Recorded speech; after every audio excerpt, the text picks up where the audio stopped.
Hi, everyone. Good morning, good afternoon, good evening, depending on where you're joining us from. Welcome to this TADAT videocast. If you're joining us for the first time, TADAT stands for Tax Administration Diagnostic Assessment 2. Welcome to today's videocast. My name is Wofai Ibiang from the TADAT Secretariat, and would like to welcome you back to our three-part videocast series called From the Lab to the Field, where we discuss the latest in tax administration research. The research and field experiences resonate well with the TADAT framework, particularly Performance Outcome Area 3, which relates to supporting voluntary compliance. Joining us today for the third time in the series is Dr. Julia Mascani. Julia is the Research Director of the International Center for Taxation and Development, ICTD, and Research Fellow at the Institute for Development Studies, IDS for short. She is a development economist with a PhD from Sussex, with broad research interests in public finance, evaluation of public policy, and effectiveness. Her main area of research is taxation in low-income countries, focusing on evaluating tax policy and administration practices. She's been engaged in research and policy advisory work for over 10 years, primarily in Ethiopia and Rwanda. She is a research advisor to the Rwanda Revenue Authority, a member of TADAT's Technical Advisory Group, an adjunct professor at the Johns Hopkins University School of Advanced International Studies, Europe Campus, and a research associate of the Institute of Fiscal Studies, UK, United Kingdom. Welcome back, Julia. Thank you, Wofai. Thank you. Our second guest is Ms. Monica Tumukonde, who is currently the supervisor of the Central Business District Liaison Office of the Uganda Revenue Authority. Monica served as the supervisor of the High Net Worth Individuals Unit under the Public Sector Office for 7 years. In her current position, her team manages over 6 other client support offices. They also handle all working clients irrespective of segmentation as classified by the Uganda Revenue Authority. Welcome, Monica. Hi, good afternoon. Thanks for joining us. Also joining us today is Dr. Jaya Kankev. Jalia is an independent consultant and the lead research consultant for the International Center for Tax and Development, ICTD. She is the lead research consultant for ICTD's Gender and Tax Program. Her work revolves mainly around the taxation of high net worth individuals, gender, and tax issues. She was the lead researcher on the Uganda Revenue Authority and Rwanda Revenue Authority's research projects on taxing high net worth individuals, and is currently involved in similar projects in 2 other African countries. She holds a PhD in law from the University of British Columbia and was previously a research fellow in the governance cluster at the Institute of Development Studies. Welcome, Jalia. Thank you, Wofai. Thank you so much for joining us today, our panelists, and thank you to our audience for tuning in. So in part 2 of this series, just to refresh our memories, in part 2 of this series, we discuss what it means to chase tax ghosts. Today's theme is taxing the rich in practice, with particular attention to the context of lower income countries.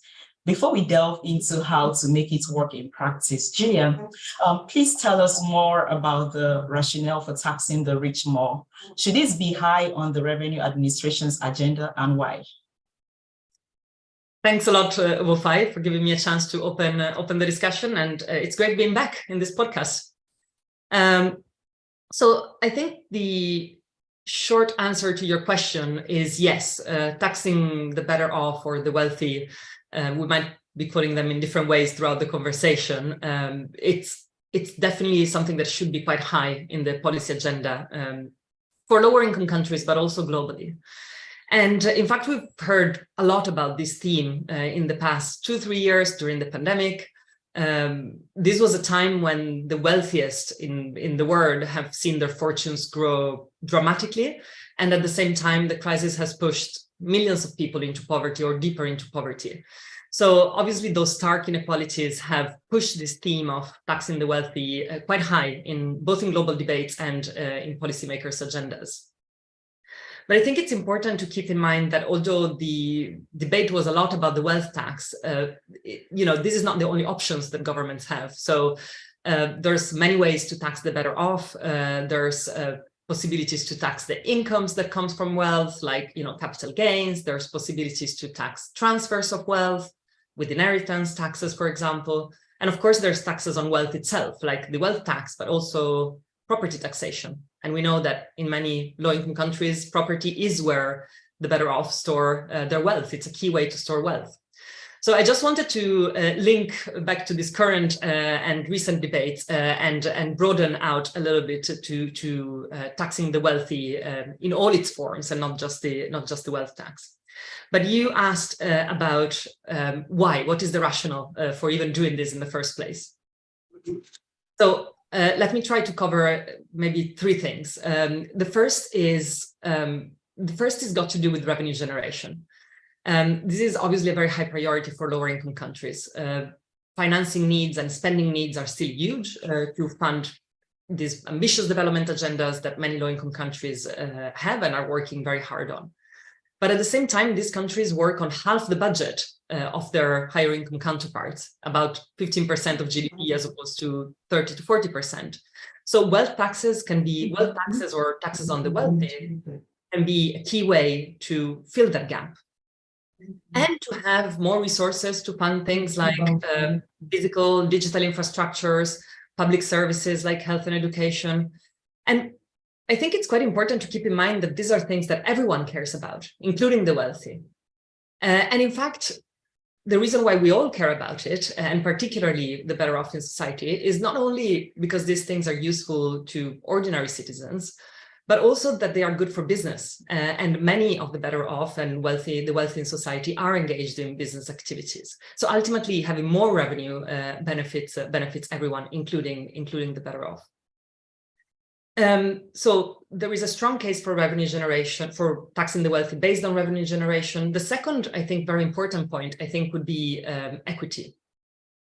So I think everybody would agree that everybody in a society should contribute their fair share. And in fact, the laws of many countries reflect that very clearly. So there are provisions to tax all different forms of income. Tax rates are often progressive, meaning the rich pay more than the poor in absolute terms, but also as a proportion of their income.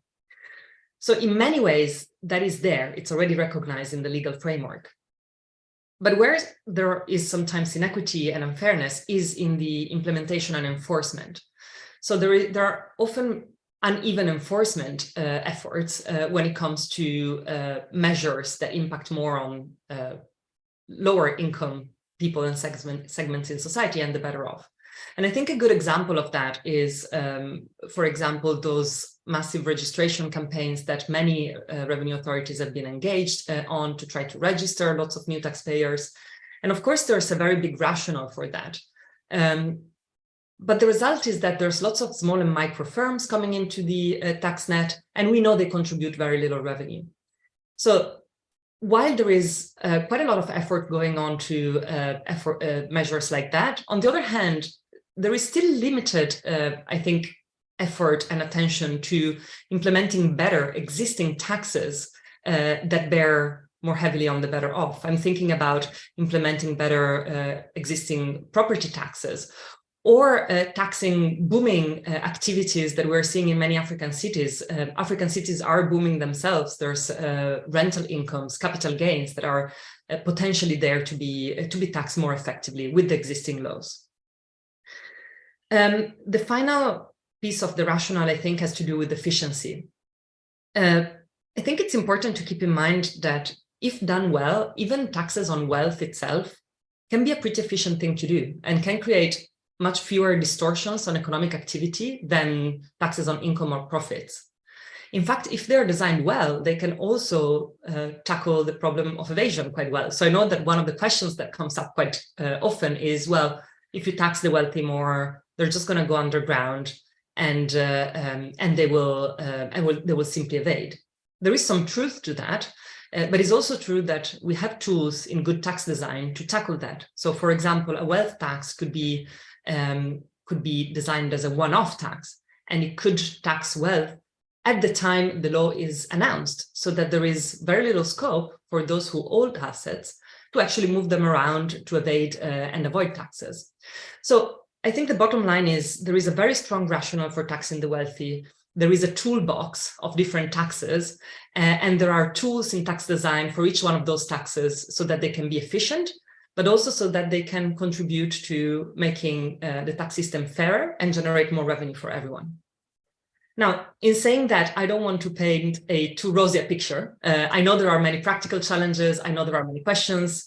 For example, a question that is sometimes asked is, well, revenue authorities in lower income countries have very scarce resources. Should they direct them on a very small number of taxpayers, the wealthy?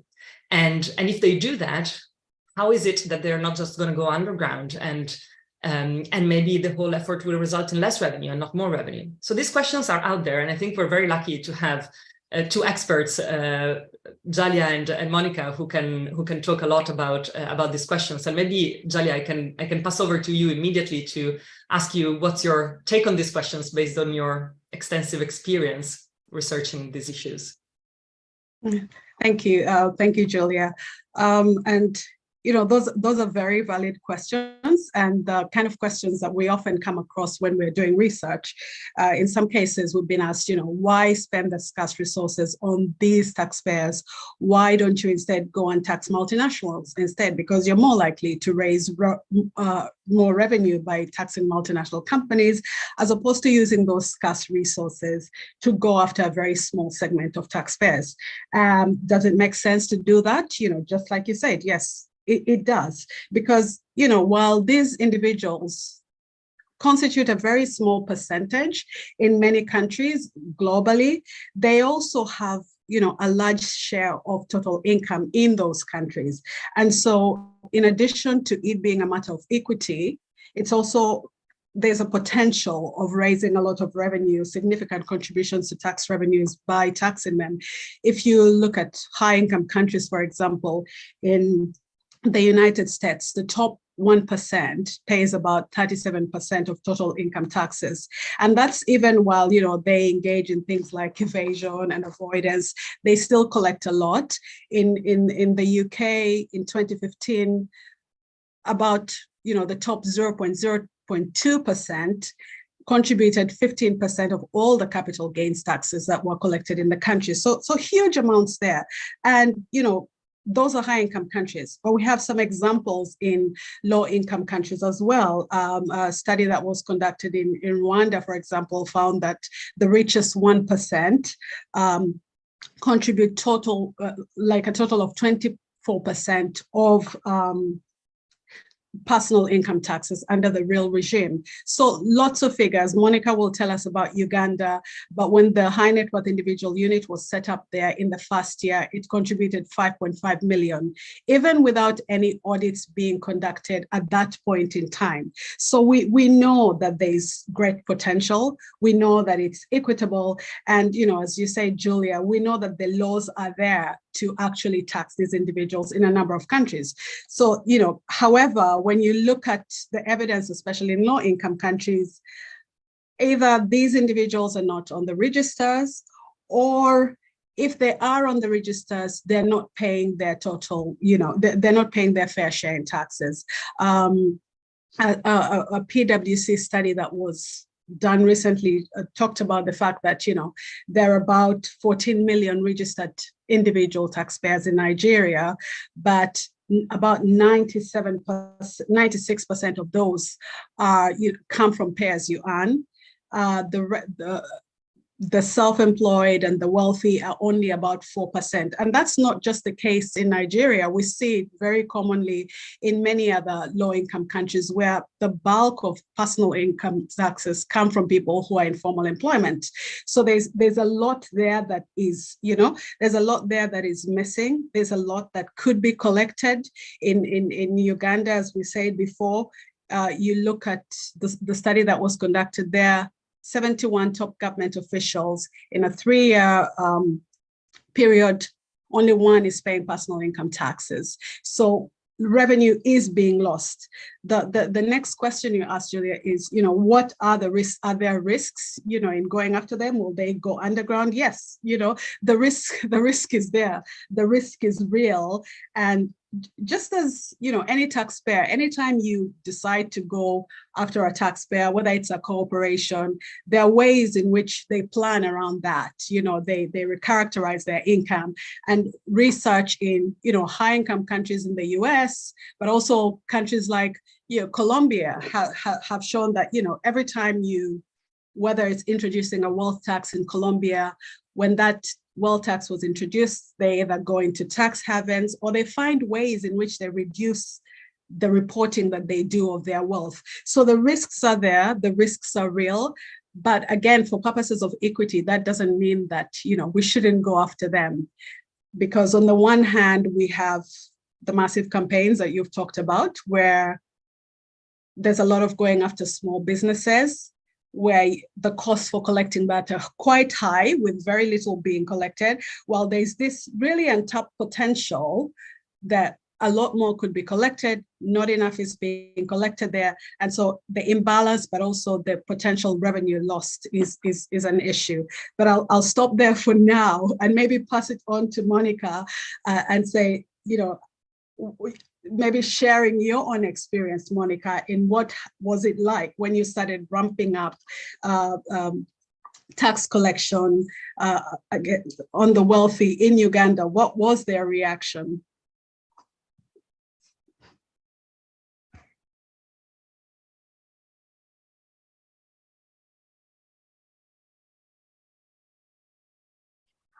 Hi, Monica. I think you're muted. Yes. Thank you so much for involving me in this kind of talk, and I'm going to give you just from the kitchen, because I got so involved in the first time when this unit was being formed, and it was so peculiar to Uganda Revenue Authority. After realizing that these individuals that are suspected to be rich, because we don't have a lot of data about them, we realized they were not paying tax. And they were paying, but not sufficient. So we realized that people who had companies in the LTO and MTO were paying, basically, they had been put on pay as you earn. And it was like a levy, like 1.5 million, 2 million. And we realized that they were not paying enough tax. So this office was formed. And I woke up one morning and I had this register on my desk, and I was called, sit here, here's a laptop, collect tax. It was very interesting. But my experience, as I told you, it was very interesting. Initially, I was given the desk instructions. These people are delicate. These people, they have a lot that they're hiding, so you ought to be courteous in it. The first thing I did was to write a mail, send it to all of them, tell them they are now we formed a unit called High Net Worth Individuals. And the first response was, who are you? What do you want? And then I took it up from there. Whoever replied me I would follow it up with an email and go and talk to them. Some of them were so positive because maybe nobody had ever, from Uganda Revenue Authority, had ever visited them personally. So I went and I visited. This time I was not a tax collector, but I had gone to find out. I had gone to make, to give them a service that they did not have, they never had initially. So when we went as a team and talked to them, got to know who they are. Our whole motive was to know who they are, what do they do, how they do it. They have a good keeping system, they have any system. So all of us who are tax collectors know that tax collection begins with good information. If you don't have information about the taxpayer, it will be very difficult for you to start taxing them. So some were so negative, were locked out. Others allowed us in, and we talked to them and we made friends. And in due course, this really helped with tax compliance because we knew what they were doing. We made Google our friend before you go to visit this taxpayer, you know who he is, what he does. Then the Forbes magazine would be on my side to know how much he has. Some of them have a lot of property, and maybe some is not on the return. So we'd check we'd do a thorough check. We'd take their rights and obligations. Some of them never knew their rights and obligations. So they realized that Uganda Revenue Authority was getting close to their clients, and KYC was very important. That was my experience. And of course, in due course, without even any using of the law, we realized there was income coming in. People had started filing their returns. Others didn't know how to file returns. And you would take information sufficient for them. Tell them you've been importing, you've been exporting, these are your buildings, and the law. You quote the law for them, and you show them the benefits of filing a return and paying tax. In due course, about 70% became positive because our filing ratios increased to about 88 to 90 with VAT. And of course, some were difficult, like 20% were quite difficult because they had a lot.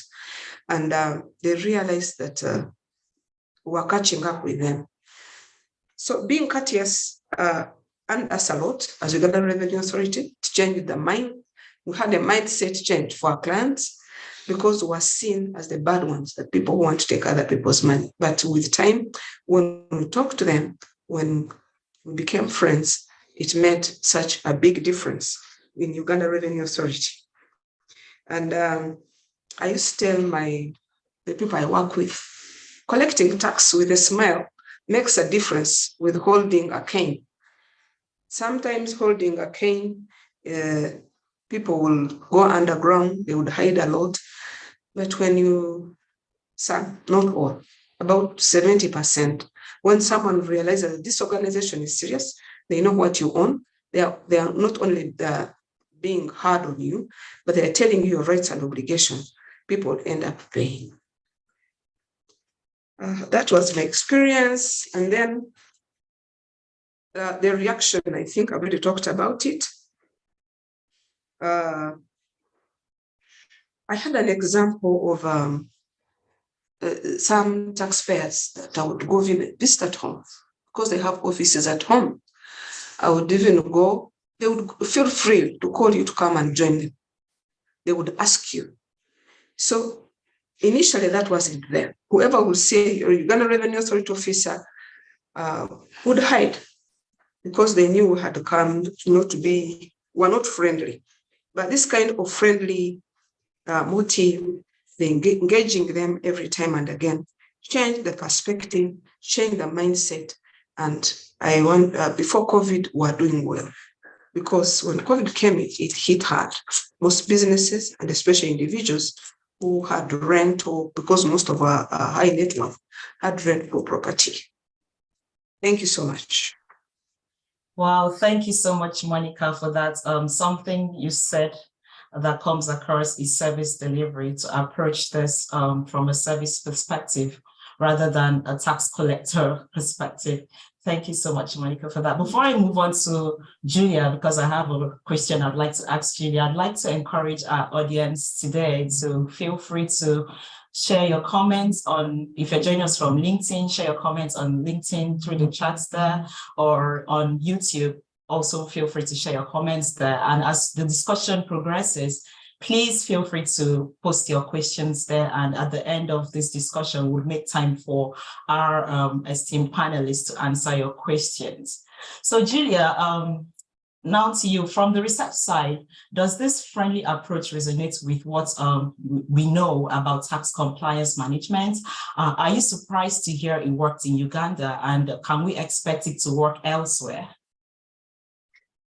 Thank you for that question. I mean, definitely what Monica said resonated with me, and hopefully has resonated even with some of the tax administrators in the audience who obviously see this firsthand in various different countries. So, you know, I think one might be surprised that these friendly approaches work, as opposed to, you know, more aggressive approaches around enforcement. But actually, even the evidence, so obviously the experience that Monica talked about is clear. It did work in Uganda's case. But even in research, there are examples of this. In fact, there are even examples where more aggressive forms of enforcement can backfire, especially amongst large taxpayers. And we have evidence of such backfiring effects in places as different as the United States and Rwanda. So I think definitely this resonates with experience beyond Uganda and with broader patterns around tax compliance.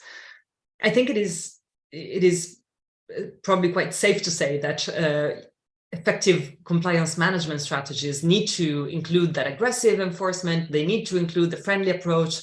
There are several different tools in a good tax administrator's toolbox, again, ranging from support and facilitation of taxpayers to building a relationship of trust, and to having that stick that also Monica mentioned. All of them need to be used in different combinations. I think when it comes to friendlier approaches, which is what you were asking me to reflect on a little bit, it's definitely important for larger taxpayers for a simple reason, which is very much in line with what Monica said, which is that often those larger taxpayers, these wealthy taxpayers, they have lots of resources and sometimes even teams of accountants who are there to help minimize tax burdens and manage tax affairs in an efficient way. So of course, it becomes very difficult for any tax administration to enter into a sort of a competition with these large taxpayers, because the resources they have available to minimize their tax burdens are often much higher than the resources available to the tax administration to go and collect revenue. This is definitely the case for companies. It is also the case for individuals in the sense that individuals also have the means to pay for top-notch accountants. But I think there might be a slight difference for individuals. And again, Monica will tell me if that resonates with her experience. But individuals can sometimes have blind spots, because although they can get that expertise, those accountants, they can also ignore and not be aware of all the laws. And this is particularly the case in contexts where maybe there are laws, but they're not enforced. So of course it is if one wanted to be a little bit malicious, one can think it's a very convenient type of ignorance to be ignorant of laws that are there just because they're not enforced, and ultimately it benefits them not to ignore those laws because they're not paying those taxes. But I think, and that can all be true, but I think it has implications for how to approach these individuals. And again, the friendly approach and the persuasion approach might be the most useful first kind of step, because if they are willing to comply, then that is going to minimize resistance and is going to be more productive. Of course, this doesn't mean that there is no place for enforcement. There are people who are not willing to pay. And in fact, there are people who are willing to go at great length to organize their tax affairs in secret ways, in ways that make it very difficult to actually even know what assets they own. So that is definitely there. But for that, we have, the standard enforcement tools. We have audits, we have digitized data. I mean, the amount of digitized data that is now available to tax administrations anywhere, including in lower income countries, is pretty impressive, and it can be used to this extent. But also there's lots that can be done to crack down on secrecy internationally. And this is an important point, because we have seen those scandals like the Panama Papers, the Pandora Papers. We know that there is huge wealth hidden around the world. We actually, in fact, have pretty good ideas of where this wealth is. But still, we don't have enough tools, and there's not enough information to get to it. Monica talked about data that, we don't know enough about these people. Well, it's true, but there are things that can be done at the national and the international level to tackle this. So I think, to your question, are you surprised that friendly approaches work? I'm not surprised, but it's certainly not an either or. It is a matter of mixing up traditional enforcement, new types of enforcement, leveraging data nationally and internationally, with friendly approaches. And again, it will be down to tax administrators like Monica and others from other countries to figure out what is the appropriate tool in the specific cases they deal with. So I think that is my view as a researcher primarily, but let me turn again to Jalia to see if this resonates also with your own experience of researching these issues.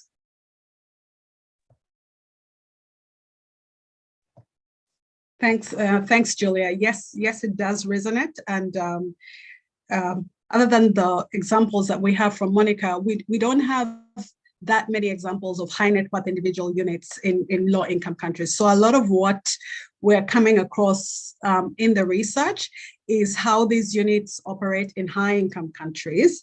And, just as Monica said, you hear constantly about, talking about cooperative compliance, the whole idea being revenue authorities have limited resources. So how can we get people to more voluntarily comply with their tax obligations? And one of the ways that high net worth individual units in different countries are going about that is to try to cooperate as much as possible, give these individuals the benefit of the doubt. Let's start off by thinking the best of them, irrespective of what we may think. And maybe it's something that's also borrowed from the private sector, where you have banks and having high net worth and them having customer relationship managers. So one of the things that you'll see commonly in high income countries and how they deal with high net worth individuals is they will have a dedicated team. They will have customer relationship managers for the different teams that they're dealing with.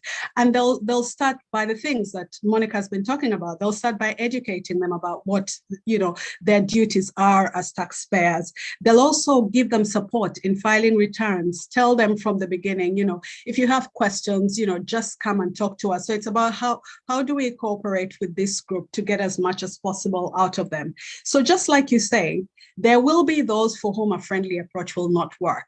There'll be those for whom a friendly approach will work, as you said, Monica, the 70, the 80%. And for those ones, the revenue authorities in these countries have said, okay, those are sort of like a low risk.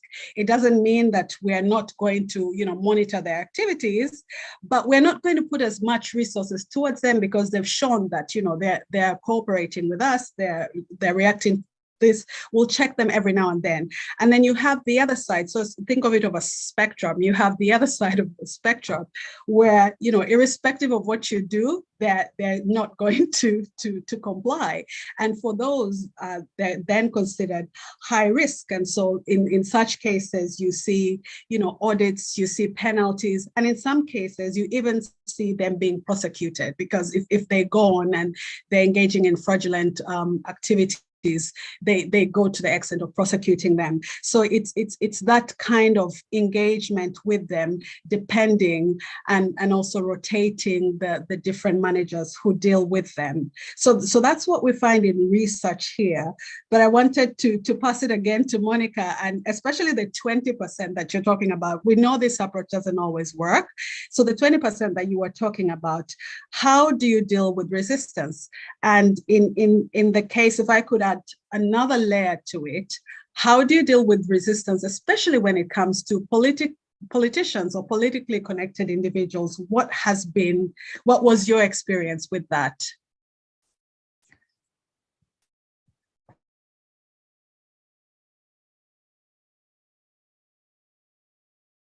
Monica, you're muted. You're muted. Am I muted now? Am I clear? Yes, you are, Monica. Yes. Yes. When Uganda Revenue Authority was starting this office, we had both VIPs and high net worth under one register. And so in Uganda, sometimes it is not easy to put a straight line between high net worth and VIPs. There are VIPs who are high net worth, and they're both influential.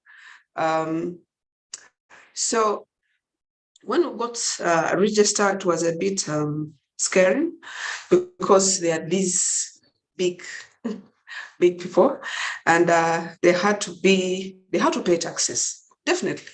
Our sole aim was not to massage them, but to massage them to get tax out of them. Because we realized that when you use a lot of force, you would not get anything out of them. It was only that if you talk to them, it was the only way that would get money out of them. And sometimes I would involve top management to go and visit ministers, because we had what we call CRM, client relationship managers. So would make appointments. These people would not come to our offices, would move to their offices. First of all, they're very busy people. Secondly, they wouldn't come to office. Our offices are quite congested and what, so preferred to make appointments to go and meet them. Some of them, you make an appointment for 3 months. He's in Canada, he's in the US, he's busy making money. And all that you need is his money. So you would wait for him. You would make appointments like 100 people, 3, 4 would show up in a week, 5, you would still make an impact. And I want to assure that no one that we ever visited and came back without a check. Somehow, they would work out. And there were those 20% very difficult ones that the law had to take course, the impact, the cane had to work, had to make assessments, because we had, most of the time we had data. With our systems, we have eTax has helped us gather a lot of data. People transact in land. No one can buy land of 2 billion worth Uganda shillings, and you're saying you cannot pay tax. What is your source of income? People would not transact in buildings, buy a new building, and then I would see it that the system eTax would show, because I'm monitoring, close monitoring of these people. Just to give you a call and say, you bought 3 buildings yesterday, but I don't see this money in your books of accounts. Money is either at bank or it is in the books, so I don't see the source of income. So the person would eventually call you and sit on the table, say, what do I do? Since you have seen me, what do I do? Those were some, like 50%, but those who constantly refused continued and made assessments, put up enforcement measures, took them to the books of law, and 1 or 2 were put to prison. And that sounded a bell that Uganda Revenue Authority, if you don't comply, they can bite. Others would not listen to us. They will say, no, I don't talk to small people. Can I talk to your commissioners? And when we go to the commissioners, we would go with them, because we would make an appointment. Like big people, president, vice president, and many other people. They decided to be compliant. And because they got tax people who are filing for them returns, because some of them never knew that they would pay taxes. They thought they were exempted by the law. But when you take the law, they realize there are 2 things that I have realized during my tax administration. People don't pay taxes for 2 reasons. They either don't know or they don't want. Those who do not know are the 80% in our area. Those who don't want are the 20%, where we talk to, we reason together, try to be compliant, and we dodge, be skeptical, run away from us. And the arm of the law catches up with you. So during the tax administration of high net worth individuals in Uganda, the politicians were very easy to deal with, because they have a name to protect. They don't want to be on the shame list. They don't want to be in papers on our portal as people who are not compliant, because we all know what politicians do. The opponents will take on that. So they were hard to make appointments with, but when you got them, they would comply, because you would tell him, you don't have any authority in 3 months, we're going to put you on the shame list. And they will rush and be compliant. But there were these businessmen that were not easy to deal with. So those are the ones that the arm of the law got, and they were prosecuted, and some of the properties were sold, and tax was got. it was quite surprising because that had never happened before. And therefore, these rich men in Uganda normally have associations. You find them with one auditor who goes through about 10 or 6. So we would say to talk with the auditors, go to rapport with the auditors and tell them you are responsible. If you don't file a proper return, a realistic return that is speaking to the taxman, we are going to arrest you. So these auditors said also to comply because they knew, one, their jobs at risk. 2, they would be prosecuted. So they also decided to talk to their bosses, and the bosses became compliant. Some, of course, third party would get third-party information from our we got something called IFRIS, the fiscalized invoices, and we would get them, and we would call them and say this invoice does not appear anywhere. So can you involve it? Can you include it in the return? That improved our taxation, and our taxpayers became compliant in due course. Close monitoring, we used to call it in my office VIP treatment. When you fail to get VIP treatment, you get ordinary treatment, which is not fair to you, according to you, but it was fair to the state and to the tax collector. Thank you so much. Well, thank you so much, Monica, for that. It's interesting that you mentioned the use of third-party information, because next week, on February 23rd, in our series, the TADAT Coffee Chats, we'll be having a discussion. Sorry, there was a bit of background noise there. We'll be having a discussion on the use of third-party data to facilitate compliance, tax compliance. Thank you, Monica, for that. Jalia, over to you. I'd like to ask you, as a lawyer, do you think anything can be done to tackle the issues that you all have mentioned, especially when the wealthy are also those in positions of power? Do you have any examples of legislation that makes it easier to tax politicians and powerful people?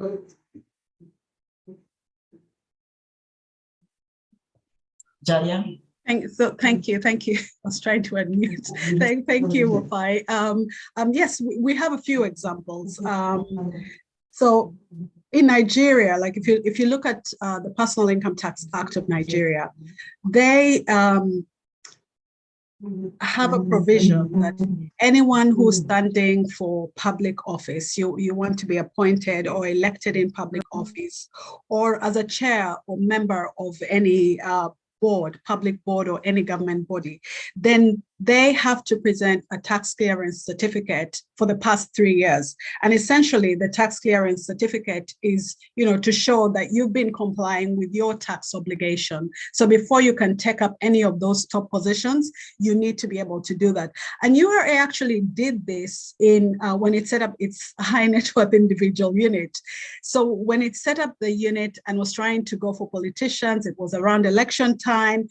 And URA asked the Electoral Commission, could you ask these people who are standing to be members of parliament, could you ask them to show tax clearance certificates before they stand for those positions?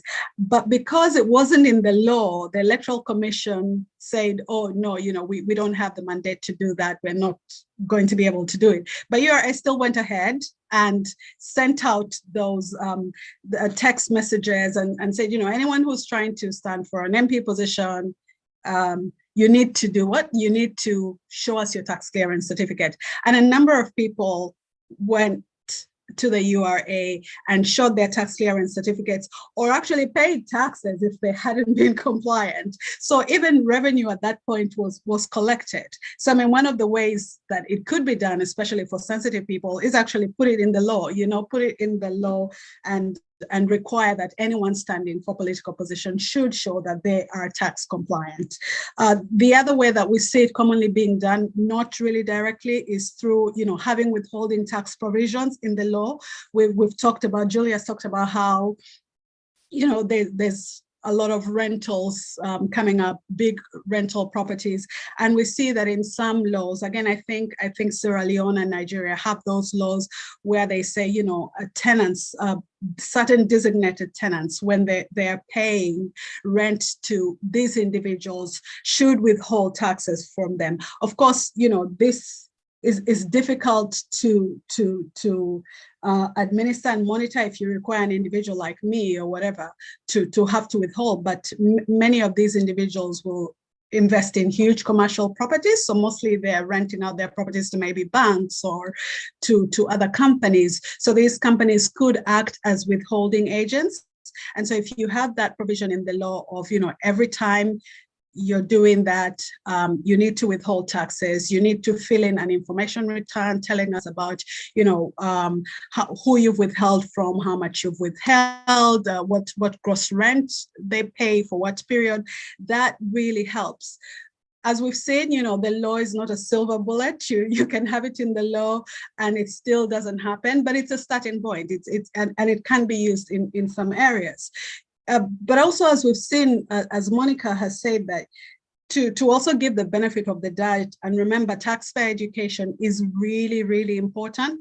When we were conducting the study in Uganda, an interviewee gave us an example of judges who you should think, like judges, they should know the law, they're sophisticated, but we're saying, some judges, because the Constitution says that nothing should be done to disadvantage the income of judges, some of the judges took that to imply that all their income was exempt from taxes. So even income that was not part of their employment income. So if they had rentals, they're like, oh, I'm a judge, so I shouldn't be paying. This is what the Constitution says, And studies that have been done in Kenya as well show that some professionals, even lawyers, sometimes don't know all their tax-paying obligations. And it also ties in with what Monica said about the URA, because a recent ICTD study that had been done to follow up, what happens once the unit was set up, actually shows that for VIPs in particular, once the unit was set up and all these engagements that Monica is talking about were going on, you see that the likelihood of them filing increased by 37%. So, sometimes it's a question of people not knowing what their obligations are. But if they know and they're, secretly pretending, then there's also a question of shame and what that will mean. So it's that balance between having the law, but also finding ways to educate taxpayers and, punish those who don't follow through. Thank you, Jalia. Thanks for that. There's a question that has come in regards to legislation. Monica mentioned that there are two things that cause the lack of voluntary tax compliance. One of it is knowledge of this legislation. So we have a question, and I think this is an appropriate time to bring it up. And the question is, so if most people are ignorant about the legislation in place regarding taxation when it comes to high net worth individuals, so does any of you have recommendations on how tax administrations can improve awareness of the legislation that's in place?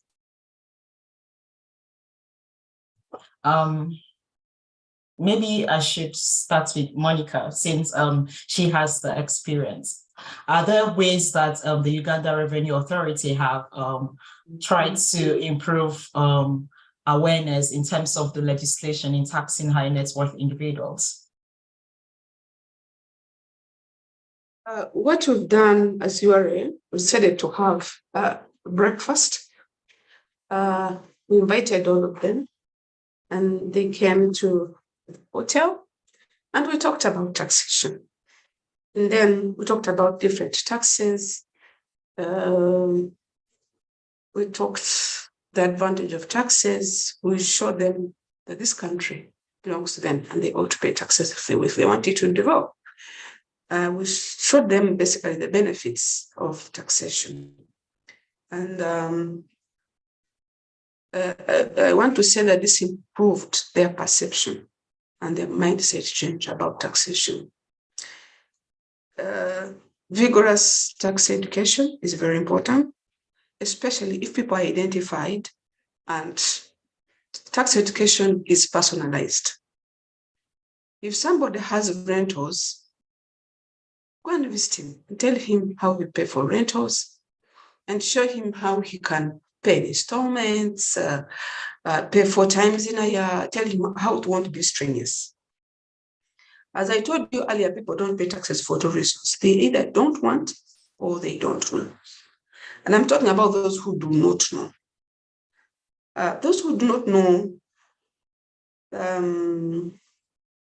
nothing much apart from vigorous tax education. And it should be targeted. It should be targeted, and people are persuaded and brought it under one roof.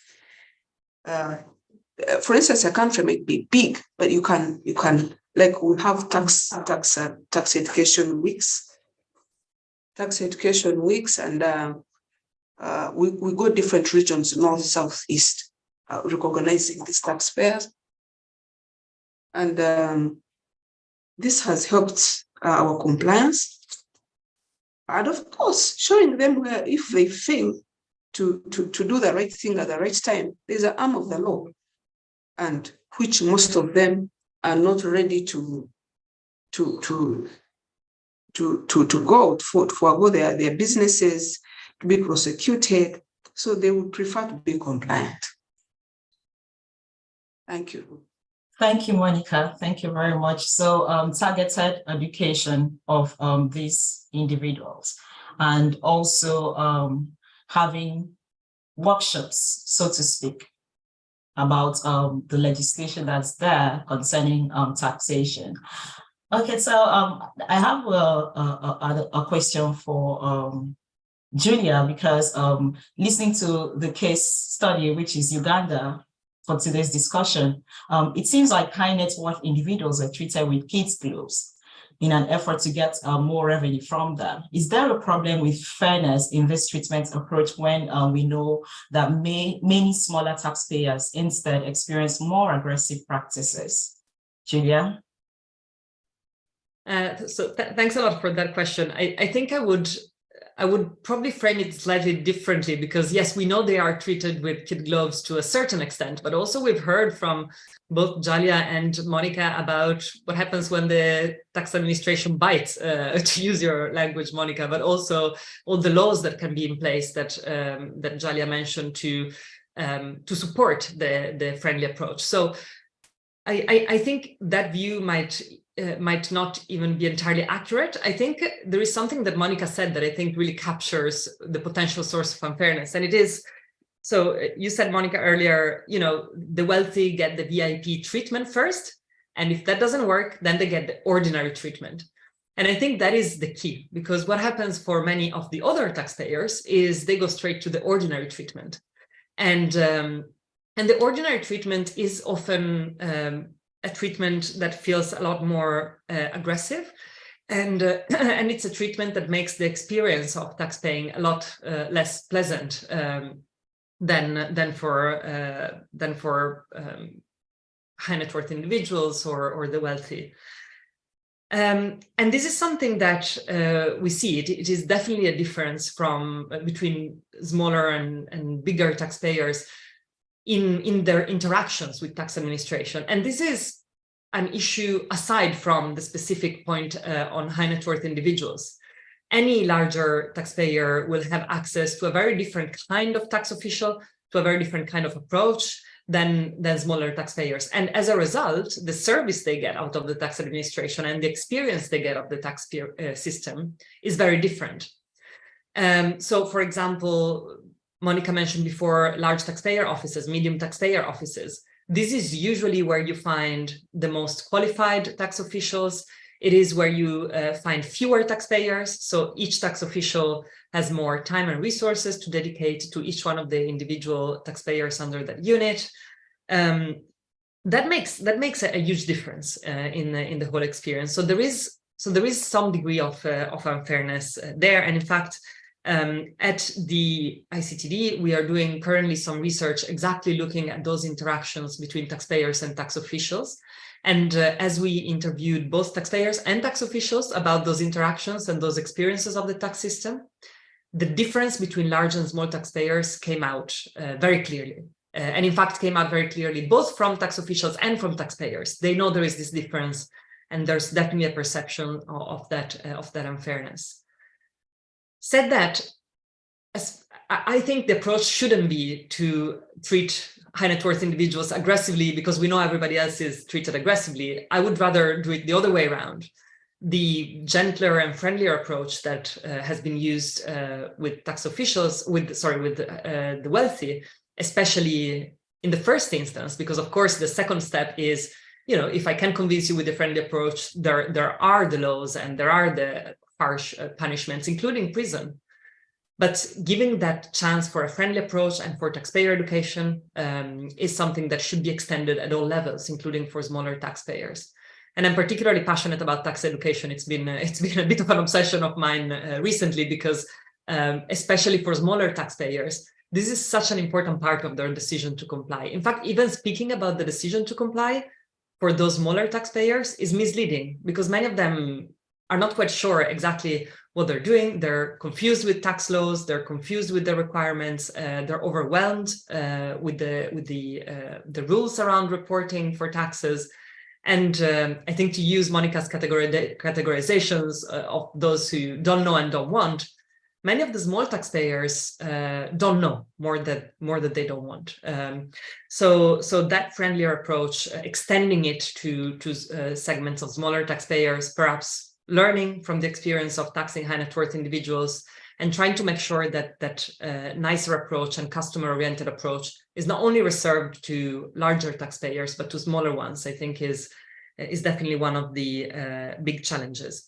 Now, to finish on that, I want to go back to something that Jalia said before, because all this, I think it's probably difficult to disagree with what I just said, but I think there is a real constraint here, which is Jalia gave us before some really useful statistics about how much revenue comes from the larger taxpayers. So I think given that revenue administrations are working with very limited resources, of course, the best resources need to be put in the places where there is the greatest revenue potential. And if your 1% of taxpayers contributes 20 to 30% of your revenue, it only makes sense to put the best tax officials to deal with those taxpayers.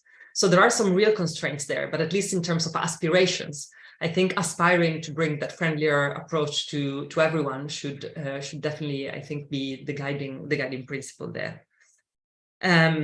So I just mentioned you, Jalia, but I'm sure Monica also has many experiences of bringing this approach to taxpayers. So I would again turn to both of you. It's been really wonderful hearing your thoughts. So perhaps, I don't know if Jalia, you want to go first, and then we can hear from Monica.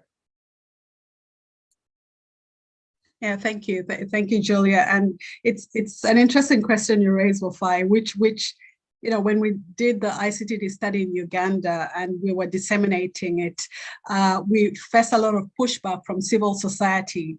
And they said, why are they receiving this kind of special treatment? Why aren't they being treated like other taxpayers? Why are you setting up a unit for them?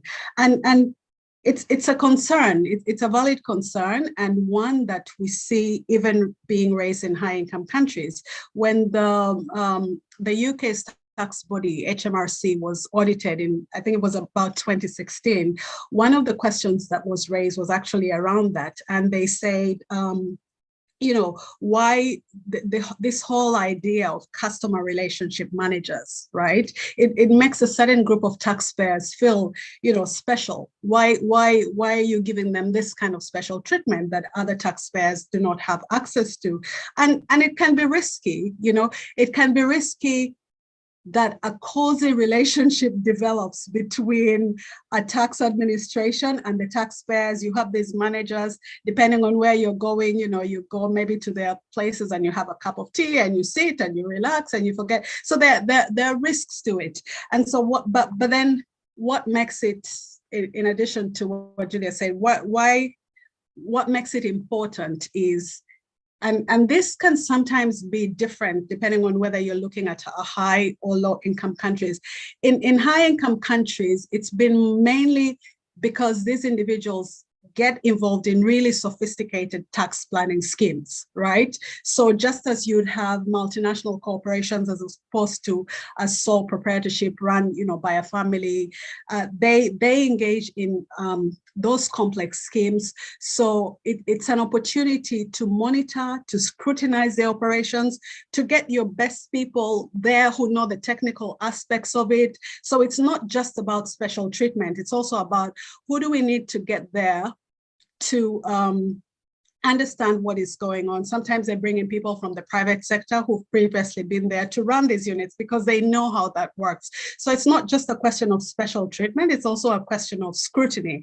In the African context, and as Monica was talking, I was smiling because I could really relate. She talked about these people are delicate, they're big people, right? So I think it's important as well to understand the cultural context in which we're operating in this case. And so when we're conducting the study in Uganda, it turned out that there wasn't so much tax planning and these complex schemes and everything, but sometimes it's a case of outright evasion, and sometimes that evasion is because of the position that the person holds in society. And so it's a cultural aspect, which, if I remove it from the context of, tax administration, it's sort of like how, we treat our African elders, a certain way. If I'm going to see, an elder, there's a way I'll talk to them, there's a way we'll treat them.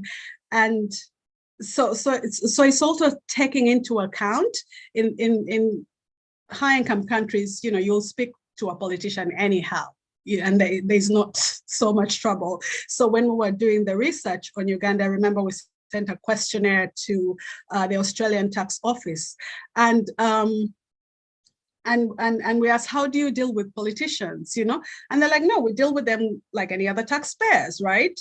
But that wouldn't be the answer that Monica will give you, right? You need to deal with them a certain way. You need to send certain equally big people. So you see her going ahead with the Commissioner General and the Commissioner to deal with those individuals. So otherwise, it's going to backfire on you, right? Having said that, I think it's also three things are important, like to ensure that the resources that we're dedicating to the treatment of these individuals are reflected in how much we are collecting from them, so that it's not just about special treatment, it's about how can we show that that special treatment has actually resulted into more revenue. And the second one being to guard against that causal relationship with those individuals. So what mechanisms do you have in place to sort of monitor or rotate the tax officials, rotate the customer relationship managers, so that that relationship does not get too cozy?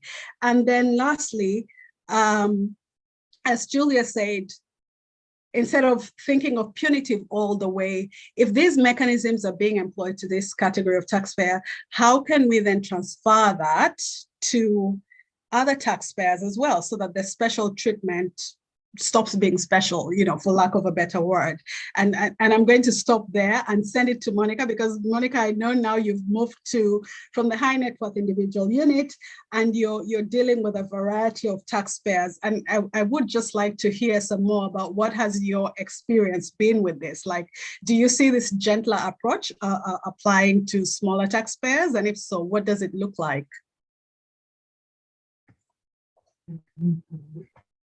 Thank you. This cozy special treatment you're talking about does not apply to Uganda. I actually think it's more dangerous to get close to these people, because you don't know who you're talking to, you don't know what he talks to, who he talks to, so you have to be very professional. That's number one. That cozy relationship you're talking about is not as close as you think. No, you have to be extremely professional and focused and maintain the law. They are the other small taxpayers that your relationship can be dangerous to the institution. But these high net worth and VIPs, treating them well would not cause anything for instance, in Uganda, because let me be blunt, no one will give you a bribe. No one would want to bribe you because, first of all, you're scared for your life. You don't know who is talking to. You're getting out and be arrested. So I think in Uganda, putting up a high net worth unit was a good thing, because whoever is put there, you mind the law, as Jaja was telling us. And secondly, this unit was put up to mindset change. People never spoke well of us. So this, like the register I had the kings of different regions. If a king calls the subject and says, please, Uganda Revenue Authority has been here, pay your taxes, we would see from small to big, everybody paying their taxes. If a minister or an MP went to their constituency and said, Uganda Revenue Authority is a good organization, please pay taxes, there will be a mindset change. Because they meet more people than we meet. They are more influential than we are, because the resource, we are about, in my unit, for instance, we're about 5-6, and now there are about 1,300 taxpayers. The number has increased. So the whole purpose of we had the managing directors of government institutions. If you met an MD of Uganda Revenue Authority and you tell him the tax position of his entity, he would call the whole unit and tell them, Uganda Revenue Authority is here, please change your way, pay your taxes, file proper returns. So it was one pin that would touch everybody, because what we had in that unit, or what we still have in that unit, was not, it had a bigger effect, a larger effect on the entire society. Because if an MP goes to his village and maybe goes on a local radio and say, please pay taxes, it will be much more better than Monica going to that local radio. The listenership will not be the same. So the purpose of putting up a unit of VIP and high net worth was that the rich would influence, they would influence the fellow rich, and the politicians will influence the whole society. Now, back to Julia's question of saying, well, the comparison. Where I am is very interesting. I have people who work in office of all walks of life, VIPs, high net worth, small people, big people. So you don't know who you are talking to. So the best you can do is serve people. And my first address to the people that I have the 6 offices I walked around and the central business downtown Kampala, was to talk to people and tell them, treat people well. You reap what you sow. When you treat people well, it's one thing that no one will ever convince me, that when you don't treat people well, it's the best tool that any organization can use to get compliance. When you're treated well, someone will come back, will get someone else, will talk to other people, and other people will come. For instance, we have tax clearances. If you want to go to government entities, they ask you for a tax clearance. Someone will come to you, say, I want a tax clearance. How do I get it? You tell him you file a return. In due course, because he has had good service, he will call others. If you want a tax clearance, go to that office. So I want to say that customer care, the friendly way of talking to our clients, is very important.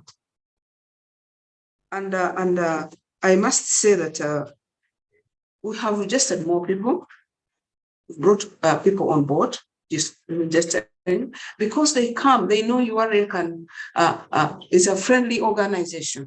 It's not only that we want taxes, we have to do taxes prosecution, closing of the shops, enforcement, aggressive measures. They also come and say, I don't know how to file a return. You file for them return. Where is it now? People walk in and file for them returns, and you upload 10 applications. After that, you talk to them and tell them you don't know the impact of a tin. they start telling them, now you become a taxpayer. This is a tax identification number. That means you become a taxpayer. And in due course of you uploading a return for them or getting a TIN for them, it is the best way that you can get taxes.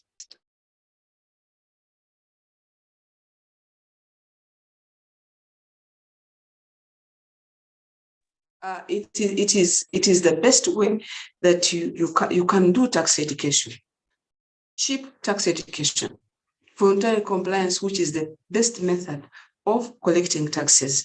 Of not, audits are so good, but they take time. They're very expensive, and the impact is so small. You're auditing one person, but here I have a turnover of 4,000 taxpayers in a month. So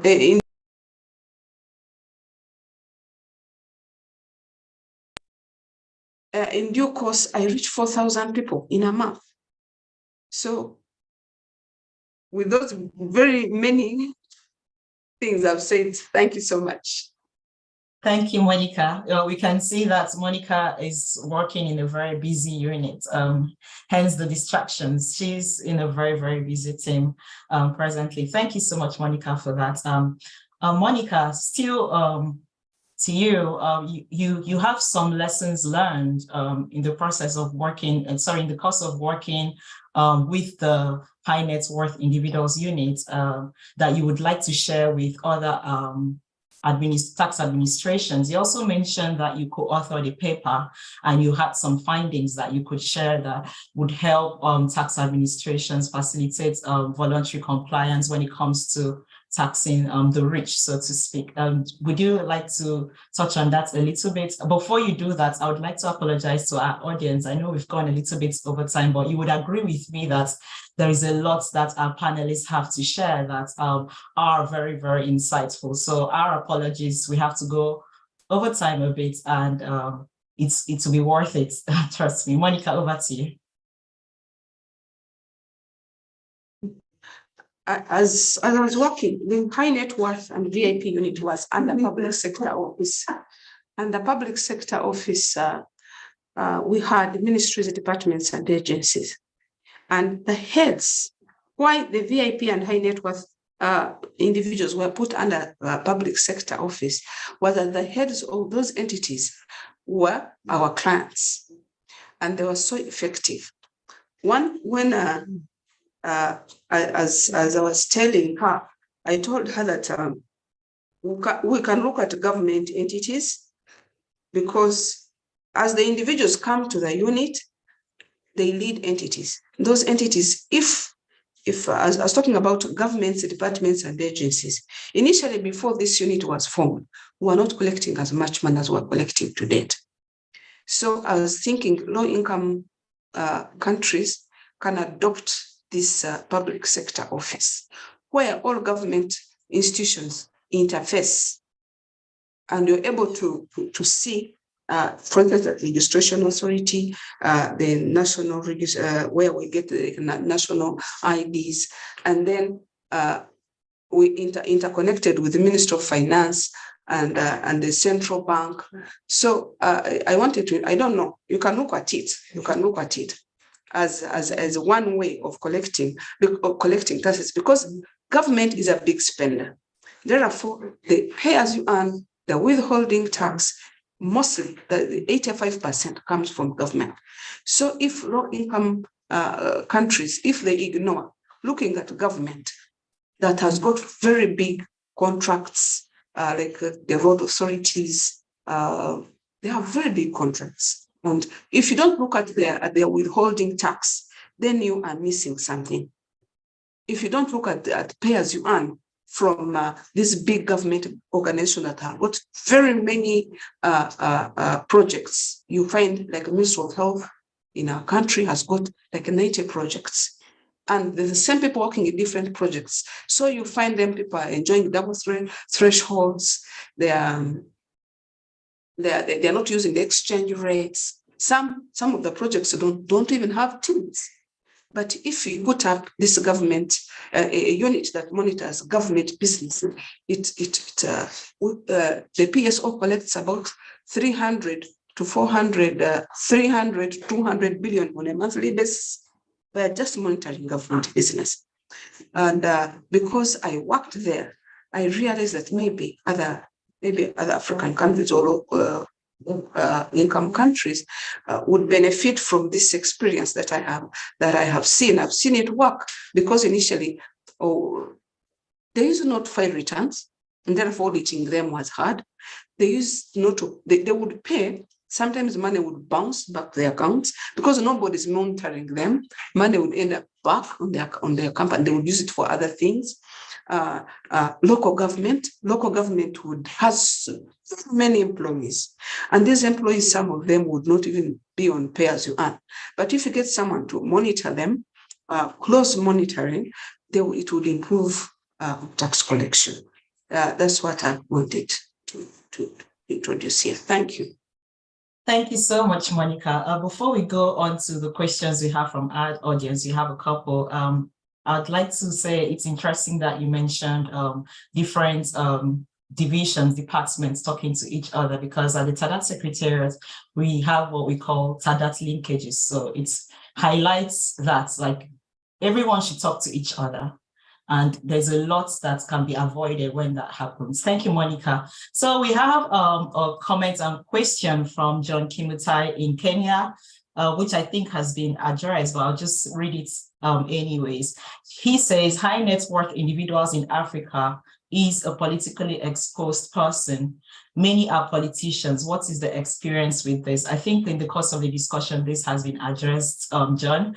We also have another question from Dr. Grace Thompson in the United Arab Emirates.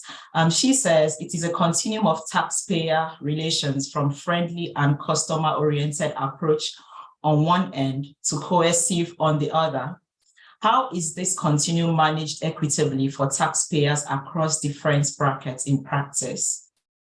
Does any of you want to take that, Julia, from your research, Julia and Jalia? Yeah, I mean, we have covered some of it in the discussion. So I think it is, for me, the key message would be maybe twofold. One, to acknowledge that there is indeed something that needs to be addressed in the relationship between taxpayers and tax officials, and that relationship can be better, especially when it comes to smaller taxpayers. So perhaps we're now a bit tilted towards the coercive in that spectrum that our audience member mentions, and it is a case of moving a little bit more towards the middle for taxpayers across the board. And then again, addressing that gap that there is between the experience of smaller and larger taxpayers, and bringing these lessons from high net worth individuals and the approaches that work there to a broader set of taxpayers, of course, adapting it to the differences that these taxpayers have. But again, that will be down to tax officials like Monica to adapt to the specific cases. And it was really interesting to hear some of the challenges that one can have in adapting it across the board. So I will stop there, but pass over to Jalia, because I know you asked this question also to Jalia in case she has any thoughts. Yeah, I don't have so much to add. I just remembered something that Monica told us when we were conducting the research on high net worth individuals in Uganda, which she's also talked about here. And she said, she's like, we look at this unit as sort of like a public relations office, right?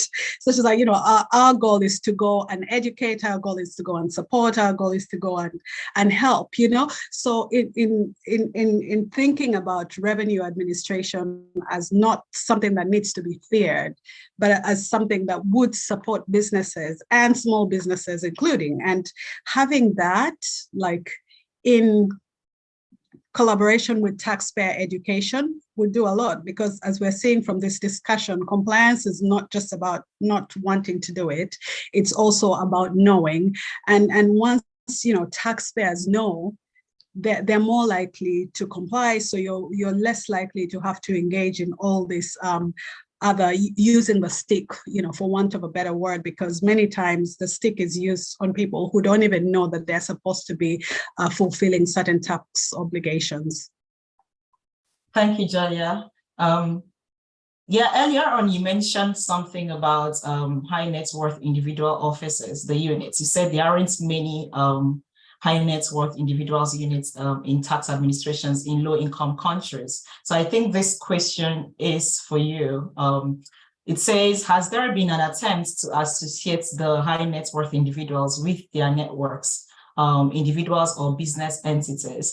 It would be great to know the extent of the high net worth individuals network. So can you speak to this, Jalia?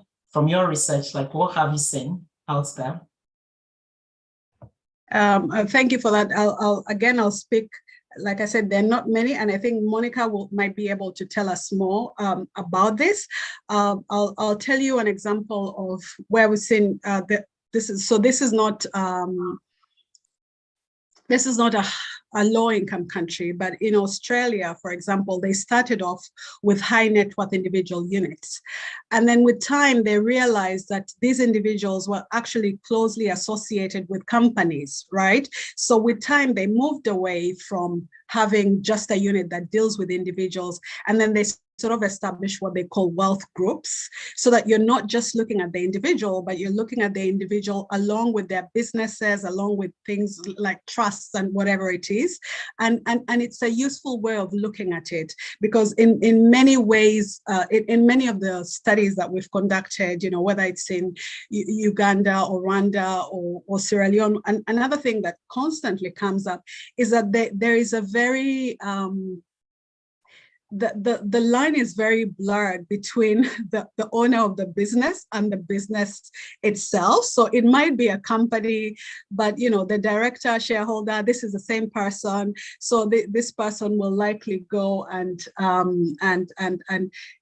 personal expenses could be drawn from there, but it's company money, but also family being engaged in that. So ways in which that can be monitored and they could be linked to that. And in fact, the recent ICTD study that was undertaken to sort of assess how that unit was performing also found some interesting insights about, what's the relationship within. They targeted these individuals, but what's the relationship within them and the companies that they're associated with, because they're associated with companies. And they didn't go so much in depth, but again, it highlights the importance of, you can't look at them in isolation of the companies, because many of them will have directorships or will be the main shareholders. So you can't look at them in isolation. But Monica could share how that is done in practice, but that's very much what we are finding in the research so far. Thank you. That's very true. When you look at this individual, am I audible? Yes, yeah. Okay. When you look at one individual, you look at his tax, at his profile. Maybe he has 15 or 16 companies. What the high net worth unit used to do would look at you in totality. What benefits are you getting from these companies that are not taxed? And if they're not taxed, let me say someone is from the north part of Uganda. I would call someone in the north part of Uganda and say, so-and-so owns this and this and this company. Please make sure this company is filing. And maybe if I don't looking at this one individual, the person in the northern part of Uganda has thousands of companies. He wouldn't know. So that's how we are handling. You find someone has about 10, 15 companies, is a director, is a shareholder. So what we would do, if I look at your tax profile, I would go back and check in the return. Are there directors' benefits? In the return of the companies where you are directors or shareholders? Are you getting any dividends? And if the dividends, have we seen, is the money withheld at source? If it is not withheld, then I'll call that company in the jurisdiction where that company belongs, not in the south or in the central, or sometimes a lucky taxpayer, because most of them are lucky taxpayers' office. So you would find that our office was a source of information to all other areas, where maybe sometimes an office on the ground will be overwhelmed. That's how we were somehow were a source of information. We would not go and audit the company, but would tell people who are responsible. And it will go into the compliance improvement plan. You talk to the people who are responsible for the compliance audit plan. You tell them such and such a company is not filing, is not paying. Please raise a flag for people in the south or in the north, or someone who is handling that taxpayer. So most of the work, that's what we would do. Thank you. That's how we would handle companies and individuals, the high net worth individuals. Thank you very much, Monica. Wow, this has been so interesting. Before I ask all three of you for your parting words, I'd like to read out a comment from Justin Zake, who is the unit chief of the TADAT Secretariat. At the TADAT Secretariat, we encourage innovation a lot. So his comment says that you could use, it's a recommendation more or less, that the use of artificial intelligence and social networking models could be applied to make these associations. That's to that last question that you all three touched on. So I'd like to hear your any last comments for our audience and for tax administrations. Starting with Julia, what are your last comments, your parting comments, Julia?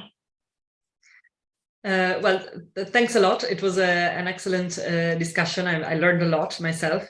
I think for me, the key message when it comes to the theme of the talk, of the discussion on taxing the better off, it's maybe four simple messages. One is definitely there is still quite a lot of evasion amongst the wealthy, and that needs to be tackled. The second is there are many ways to tax the better off, and many of them are already existing laws. So there are things that can be done immediately. There's no need to change the legal frameworks. The third one is one needs to be smart, and we talked a lot about it in how to approach these types of taxpayers, not only to extract revenue from them, but also to make them allies in influencing others into being good taxpayers, which is what Monica talked about before, and I thought that is a really important point. And then the final point is there are different levels. So there's lots that can be done at the national level, but national tax administrations on their own can only go so far unless their efforts aren't coupled with the international efforts to fight secrecy, which is still a massive problem. I think because of the latest discussion about data and technology, I would add only a small comment on that, which is, yes, technology and data can help massively, but I think we need to start from the basics, and we need to start with the data that we already have before going into more sophisticated I think territory like artificial intelligence and so on, because there's still a lot of untapped potential in the data and technology that is already in place in tax administration.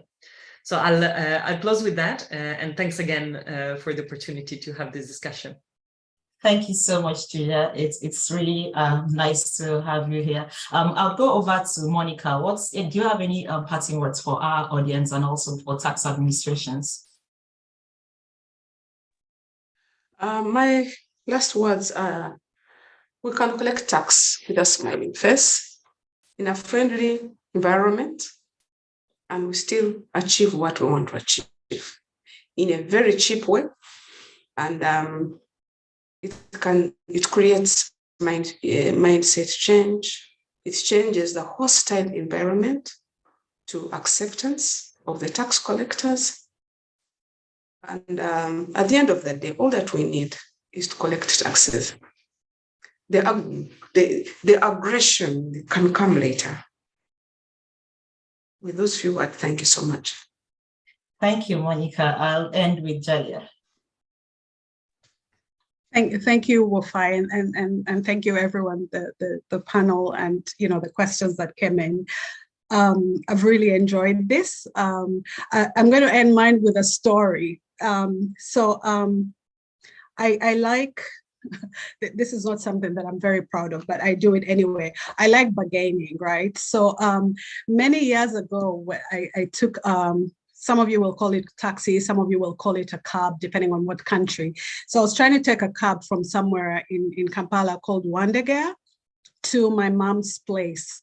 And I'd taken a cab, before that, and the person had charged me about 5,000 shillings, not once or twice. But then this time when this particular day, when I tried to take the cab, he was saying either 7,000 or 10,000. So naturally I started haggling. I'm like, no, the person yesterday took this much. Why are you taking so much and everything? And he told me something that, I keep remembering every time I do this research, and I'll say it in Luganda first and then translate it after. He said, Nyabo, abantu abo boolaba abasinga tebasasula misolo, amafuta bafuna ga bwereere, nze motoka gye nkozesa ya muntu mulala. Kati nina omusasula, nina okusasula emisolo, nina okukola amafuta, And so let me translate that. He basically said, most of the people that you see there, and he was referring in this to politicians. He was saying most of the cars that you see there, they're owned by politicians. They don't pay, they get free fuel. They don't pay their taxes. I don't own the car that I'm using. I have to borrow it from my friend. I have to pay my taxes. I have to pay for fuel. So I can't charge you the same price that you've been charged. Obviously, needless to say, my bargain stopped there. But I think for me, in terms of this work, it's very much, we hear a lot about revenue authorities in different parts of low-income countries talking about expanding the tax base by taxing the informal sector. And continuously, what this work tells us is, we need to redefine what we mean by the informal sector. A lot of the research that has been done at ICTD will show that, the people that we consider as the informal sector, small businesses, they're already paying a lot. They pay a lot, formal and informal taxes, trade licenses, contributions to associations. And yet, this research continuously reminds us that, there are big businesses out there that are formal, but they're informal, whether they're professionals or, politicians who are earning a lot, they're not paying their taxes. We keep going after the small fish most of the time, And so my parting message would be, all the costs that are put towards that, can we pause them? And also just try, there's a whole untapped resource here that could give us a lot of money, would also increase the equity of the tax system, and frankly, do a lot for tax morale. So that's it. That's the closing remark for me. Wow, thank you so much, Jalia, for that. Thanks for sharing that experience first in the language. that was really interesting. And so to close, I think we should have another episode of this. I know it's supposed to be 3 episodes, but in the course of the discussion, there's been mention of taxing the informal sector and lower income persons. So I think we should have a follow-on discussion, Julia, on this topic, taxing lower income persons and the informal sector. But I'd like to, on this note, on behalf of the TADAT Secretariat, thank you three so much for joining us today. This has been so insightful. I personally have learned a lot from this discussion, and I'm sure that our audience and the TADAT network. So we have a huge TADAT network of about 5,000 persons. I'm sure they would benefit from the discussion that we've had today. So I'd like to say thank you so much for joining us today, for sharing your insights. I'd also like to thank our audience, to thank them so much for their patience. We went about 30 minutes overboard in terms of the time. I'd like to thank them for their patience, thank them for joining us today, and thank all those who commented and also shared, asked questions. And on this note, I'd like to end today's discussion. Oh, before I do that, please follow us on LinkedIn if you aren't already doing that. On LinkedIn, we are at the TADAT Secretariat. And on YouTube, we are TADAT YouTube channel. So please follow us for more of this. And like I said earlier, next week on February 23rd by 7 a.m. Eastern Time, we have another discussion on the use of third-party data to facilitate voluntary tax compliance. And on this note, I'd like to say thank you very much. Enjoy the rest of your day for those that are just starting, and for those that are ending, have a good evening. And until next time, it's bye-bye from the TADAT Secretariat.